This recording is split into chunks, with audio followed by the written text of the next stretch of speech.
पिछले कुछ दिनों से दिल्ली में कोरोना के केसेस काफ़ी तेज़ी से बढ़ रहे हैं।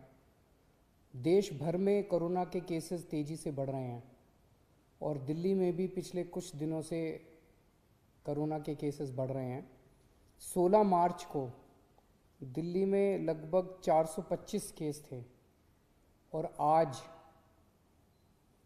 कल की रिपोर्ट अभी थोड़ी देर में अभी जारी होने वाली है। उसमें आज जो रिपोर्ट जारी होगी उसमें 3,583 केसेस हैं, 3,583 केसेस हैं। एक तरह से दिल्ली, जैसा मैंने हमेशा कहा है कि दिल्ली ने सबसे ज़्यादा मुश्किल कोरोना की स्थिति को एनकाउंटर किया है। दिल्ली के लिए ये चौथी वेव है, देश के लिए ये दूसरी वेव हो सकती है, लेकिन दिल्ली के लिए ये चौथी वेव है, चौथी पीक हम लोग एनकाउंटर कर रहे हैं। लेकिन ये वाली पीक में जो देखने को मिला है कि एक्सपोनेंशियली इंक्रीज़ हो रहा, बहुत तेज़ी से केसेस दिन ब दिन इतनी तेज़ी के साथ केसेस बढ़ते जा रहे हैं। ये चिंता का विषय है, लेकिन घबराने की ज़रूरत नहीं है। हम सरकार में इस स्थिति के ऊपर पूरी नज़र रखे हुए हैं और जो भी उचित कदम उठाने की ज़रूरत है वो सभी कदम हम लोग उठा रहे हैं। इसको पूरा जो डेटा हम लोगों ने देखा है उसके हिसाब से ये केसेस तो बहुत तेज़ी से बढ़ रहे हैं, लेकिन इस बार ये जो कोरोना की चौथी वेव आई है ये पिछली वेव से कम सीरियस हैं। कम सीरियस मतलब कि एक तो मौतें काफ़ी कम हो रही हैं और दूसरा लोगों को अस्पताल में और लोगों को आईसीयू में जो भर्ती होते हैं वो काफ़ी पिछले उसके मुकाबले काफ़ी कम हैं। हम ये देख रहे थे कि अक्टूबर के महीने में जब लगभग इतने ही केस 3-4 हज़ार केसेस डेली आ रहे थे, उस वक्त आईसीयू में लगभग 1700 के करीब पेशेंट्स थे और आज लगभग 800 के करीब 50% के करीब पेशेंट्स हैं। उन दिनों में जब डेली 3-4 हज़ार केसेस आ रहे थे, 40 के करीब मौत डेली हो रही थी। आज 10-12 के करीब मौत डेली हो रही हैं। तो अभी ये वाली जो वेव आई है ये पिछली वाली वेव के मुकाबले में कम सीरियस है कि लोगों को कम अस्पताल जाना पड़ रहा है। होम आइसोलेशन में लोगों का इलाज अच्छे से हो रहा है। अभी जो स्थिति है, सरकार में लॉकडाउन किसी भी तरह का करने का कोई विचार नहीं है। हम स्थिति पे नज़र रखे हुए हैं। भविष्य में अगर ज़रूरत कभी पड़ेगी तो मैं आपसे बातचीत करके ऐसा कोई निर्णय लिया जाएगा, लेकिन अभी फ़िलहाल कोई लॉकडाउन करने का सरकार का निर्णय नहीं, सरकार का विचार नहीं है।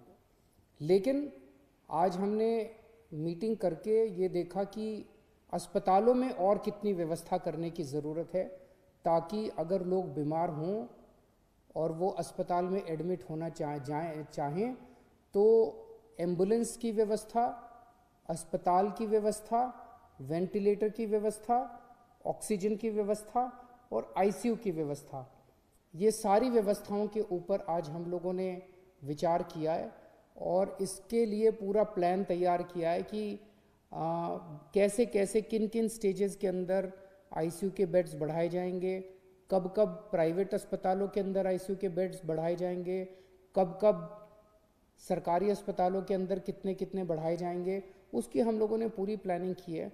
तो हॉस्पिटल मैनेजमेंट, हेल्थ मैनेजमेंट पूरा सिस्टम जो है, कोरोना में अगर आने वाले समय में केसेस इसी तेज़ी के साथ बढ़ते हैं तो उसको ध्यान में रखते हुए हम लोगों ने आज पूरी प्लानिंग की है। मुझे लगता है कि हमारे सामने मोटे मोटे तौर पे 3 काम हैं। एक, इसको फैलने से किस तरह से रोका जाए, जिसमें हम हमेशा कहते हैं टेस्ट, ट्रेसिंग एंड आइसोलेशन। उसको बहुत एग्रेसिवली अब किया जा रहा है और जहाँ जहाँ कंटेनमेंट जोन्स बनाने की ज़रूरत है वहाँ कंटेनमेंट जोन्स बनाए जाएंगे और इसको फैलने से रोकने की कोशिश की जाएगी। लेकिन इसमें सरकार का रोल तो शायद बहुत कम है। सबसे बड़ा रोल जनता का है, सबसे बड़ा रोल आपका है। हम दिल्ली वालों ने पिछली 3 पीक्स को कितनी खूबसूरती के साथ टैकल किया और हम कामयाब हुए। मैं आज आपसे सबसे हाथ जोड़ के प्रार्थना करता हूँ कि फिर से वापस मास्क पहनना चालू कर दीजिए। इसको मास्क को यही एक चीज़ है, मास्क पहनना, सोशल डिस्टेंसिंग और अपने हाथ लगातार धोना। ये अगर हम करेंगे तो इसको फैलने से रोक सकते हैं। दूसरी चीज़ है हॉस्पिटल मैनेजमेंट की। अगर हम बीमार हो जाएं तो हमारे लिए उचित हॉस्पिटल में जगह होनी चाहिए, हमारे अच्छा इलाज होना चाहिए। उसके ऊपर सरकार उचित कदम उठा रही है। और तीसरा है वैक्सीनेशन। वैक्सीनेशन के ऊपर सरकार पूरा ध्यान दे रही है। हमें लगता है कि जितना ज़्यादा वैक्सीनेशन किया जाएगा उतना ज़्यादा इस बीमारी पे काबू पाया जा सकता है। हमें खुशी है कि केंद्र सरकार ने 1 अप्रैल से 45 साल से ऊपर की उम्र वालों के वैक्सीनेशन की इजाज़त दे दी है। कल हम लोगों ने 71,000, दिल्ली में 71,000, हमारी कैपेसिटी अब 96,000 की हो गई है, 71,000 वैक्सीनेशन किए। हमें 2 दिक्कतें आ रही हैं। एक तो ये कि केंद्र सरकार ने गाइडलाइन की है कि जहाँ भी वैक्सीनेशन होगा वो केवल और केवल अस्पताल या हेल्थ फैसिलिटीज़ के अंदर हो सकता है। उसमें शुरू में ये डर था कि अगर वैक्सीनेशन के कुछ साइड इफ़ेक्ट हो गए, कोई रिएक्शन हो गया, तो वहाँ पे तुरंत कोई फैसिलिटी होनी चाहिए ताकि उसका इलाज किया जा सके। लेकिन अब तो 4 महीने हो गए, 3 महीने हो गए लगभग वैक्सीनेशन करते हुए। कल बता रहे हैं 71,000 हमने वैक्सीनेशन किए, जिसमें 4 लोगों को थोड़ा बहुत वो हुआ रिएक्शन वगैरह, और वो ठीक हो गए। घंटे 2 घंटे के अंदर वो लोग ठीक हो गए। तो अब ये तो सामने आ गया कि ये सेफ़ है। तो अगर ये सेफ़ है तो केंद्र सरकार अगर हमें मास लेवल पे वैक्सीनेशन करना अलाउ करे तो हम कम्युनिटी सेंटर्स में, स्कूलों के अंदर, मतलब कई 100 हज़ारों हम फैसिलिटीज़ क्रिएट करके इसको युद्ध स्तर के ऊपर वैक्सीनेशन ड्राइव शुरू कर सकते हैं।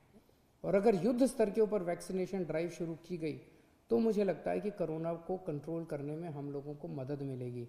उसकी हम पूरी, इसके बारे में उचित व्यवस्था की जा सकती है कि जहाँ जहाँ करेंगे हम एम्बुलेंस का इंतज़ाम कर दें, वो तुरंत कोई फर्स्ट एड का इंतज़ाम कर दें उनको। अगर किसी को बाई चांस कोई रिएक्शन वगैरह होता है तो उसको देखभाल करने का इंतज़ाम किया जा सकता है। लेकिन अगर हम नॉन हेल्थ फैसिलिटीज़ में अलाउ नहीं करेंगे तो इसकी एक सीमा है जिसके बियॉन्ड हम नहीं जा पाएंगे। और दूसरा ये कि अब ये उम्र 45 साल की उम्र वाला क्लॉज हटा के और सारी जनता को एक साथ वैक्सीनेट, युद्ध स्तर के ऊपर वैक्सीनेशन करने का कार्य कर देना चाहिए ताकि हमें सबको इससे निजात मिल सके, कोरोना से निजात मिल सके।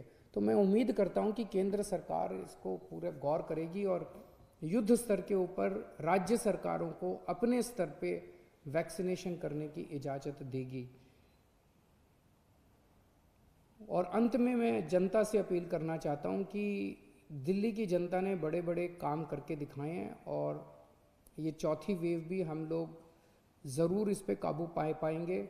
लेकिन आपसे फिर से अपील है कि मास्क ज़रूर पहनिए, सोशल डिस्टेंसिंग कीजिए और अपने हाथों को लगातार साबुन से या सैनिटाइज़र से साफ़ करते रहिए। बहुत बहुत शुक्रिया।